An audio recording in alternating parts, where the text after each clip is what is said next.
আসসালামু আলাইকুম বন্ধুরা, আপনারা সবাই কেমন আছেন? মোটোরোলা G73 5G এসে পড়েছে। এর ভিতরে একটা নতুন প্রসেসর আছে, যেই প্রসেসরটি এর আগে আমরা এখনও কোনো ফোনে দেখি নাই, এবং মিড রেঞ্জের সবচাইতে ভালো প্রসেসর এর ফোন হতে পারে এই ডিভাইসটি।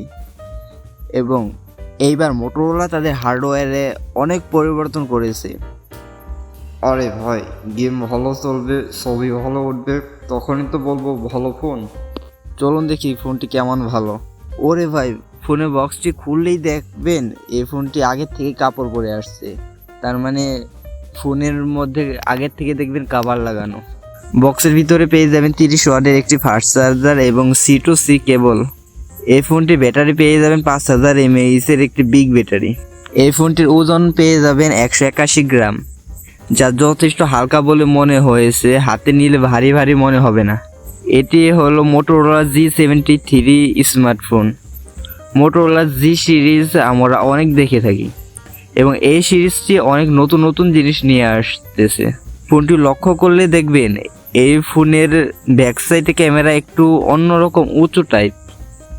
ব্যাক সাইডে স্পর্শ করলে একটু অন্যরকম অনুভূতি পাবেন। এটি হলো ম্যাট ফিনিশের একটি স্মার্টফোন। মোটোরোলা এটাকে PMM বলে, যদিও এটা প্লাস্টিক। ফোনের সাইডে ফ্রেম রয়েছে, যেটাও প্লাস্টিকে ব্যবহার করা হয়েছে। ফোনের নিচের দিকে পেয়ে যাবেন speaker grill, microphone, 3.5mm headphone Jack. এর মাইক্রোফোন উপরের দিকে পেয়ে যাবেন। এর পাওয়ার বাটনের মধ্যে ফিঙ্গারপ্রিন্ট সংযুক্ত করা হয়েছে। পাওয়ার বাটন উপরে পেয়ে যাবেন ভলিউম লকার দুটো, এর মাঝখানে একটু গ্যাপ রাখা হয়েছে। এই ফোনটি হাইব্রিড সিম কার্ড ব্যবহার করা হয়েছে। এর মধ্যে আপনারা দুটো সিম কার্ড ব্যবহার করতে পারবেন, অথবা একটি সিম কার্ড এবং একটি SD কার্ড ব্যবহার করতে পারবেন। এই ফোনটি IP52 রেটিং সার্টিফাইড, যার ফলে হালকা পাতলা মুখ ধুতে সময় পানি পড়লেও খুব একটা সমস্যা হবে না। এই ফোনটিতে FPS পেয়ে যাবেন 120। ব্রাইটনেস আগের তুলনায় একটু কম দেওয়া হয়েছে এই ফোনটিতে। চালানোর সময় অনেক স্মুথনেস পেয়ে যাবেন, কারণ এখানে ব্যবহার করা হয়েছে 120 হার্জের রিফ্রেশ রেট।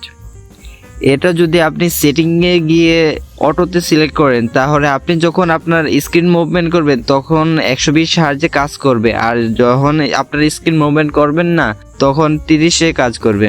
উপরের দিকে একটি পাঞ্চ হোল, একটু বেজেল, নিচের দিকে একটু বেজেল, এবং এর ডিসপ্লেটি হলো 6.5 ইঞ্চের একটি ফুল HD প্লাস ডিসপ্লে, যা LCD প্যানেল। এর আগের যে ফোনটি ছিল সেটিতে অ্যামোলেড প্যানেল ব্যবহার করা হয়েছিল। এরপরেও কোনো সমস্যা নাই। এর কালার এর ভালো কোয়ালিটি দেওয়া হয়েছে, মুভি দেখার সময় ভালোই মজা পাবেন, কিন্তু অ্যামোলেডটা হলে আরও একটু ভালো হতো। এখন কি করা, টাকা তো লিমিটেড। এখন ফোনের যে কোনো একটা জিনিস বাড়াতে হলে অন্য একটা জিনিস একটু কমাতেই হয়। যেমন গতবার যে ফোন লঞ্চ হয়েছিল সেটি ছিল 4G, এবং এই ফোনটি হলো 5G, এবং পারফরমেন্স, ক্যামেরা এগুলো চেঞ্জ করা হয়েছে, তো কোন একদিকে তো কমাতেই হবে।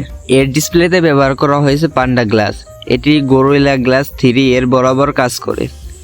এই ফোনে ডুয়েল স্পিকার ব্যবহার করা হয়েছে, যার ফলে মুভি কিংবা গান শোনার সময় আপনারা অনেক মজা পাবেন। এখানে অ্যান্ড্রয়েড ভার্সন পেয়ে যাবেন 13।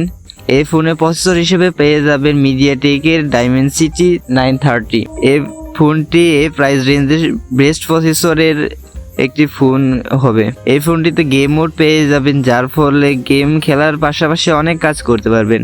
এই ফোনের প্রসেসর স্ন্যাপড্রাগন 695 এর চেয়ে ভালোই পারফরমেন্স করে।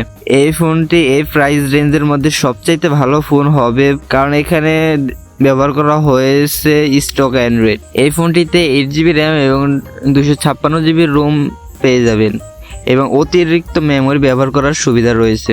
এই ফোনের ব্যাক সাইডে ক্যামেরা পেয়ে যাবেন দুটো। এর প্রাইমারি ক্যামেরা 50 মেগাপিক্সেলের এবং সেকেন্ডারি ক্যামেরা 8 মেগাপিক্সেলের আল্ট্রা ওয়াইড লেন্স পেয়ে যাবেন। এর যে আল্ট্রা ওয়াইড ক্যামেরা রয়েছে, এটি আপনি ডেপথ এবং ম্যাক্রো ক্যামেরা হিসেবে ব্যবহার করতে পারবেন। এই ফোনের ক্যামেরার পাশে একটি ফ্ল্যাগশিপ লেভেলের চিহ্ন দেখতে পাবেন, যেগুলো ফ্ল্যাগশিপ ফোনের পাশেই থাকে, যেটি দেখে বোঝা যায় এই ফোনের ক্যামেরা ভালো। লো লাইটে ছবি ভালো ডিটেলস দিতে পারবে। এই ফোন দিয়ে ছবি তুললে আপনারা লক্ষ্য করবেন সবগুলো কালারের ডিটেলস ভালো দিতে পারে, কোনো রকম পরিবর্তন হয় না, আকাশের রং নীলই দেখায়। এই ফোনটির ছবি প্রাইস অনুযায়ী অনেক ভালো ডিটেলস, কালার, শার্পনেস সবকিছু মিলে অনেক ভালো একটি ছবি প্রোভাইড করে এই ফোনের ক্যামেরা দিয়ে। এই ফোনটি বাংলাদেশের প্রাইস অনুযায়ী প্রায় 33 থেকে 35 হাজার টাকার মধ্যে পেয়ে যাবেন। আশা করছি আমার এই ভিডিওটি ভালো লাগছে। যদি ভালো লেগে থাকে তাহলে সাবস্ক্রাইব, লাইক এবং শেয়ার করতে ভুলবেন না। তাহলে দেখা হচ্ছে নতুন আরেকটা ভিডিওতে।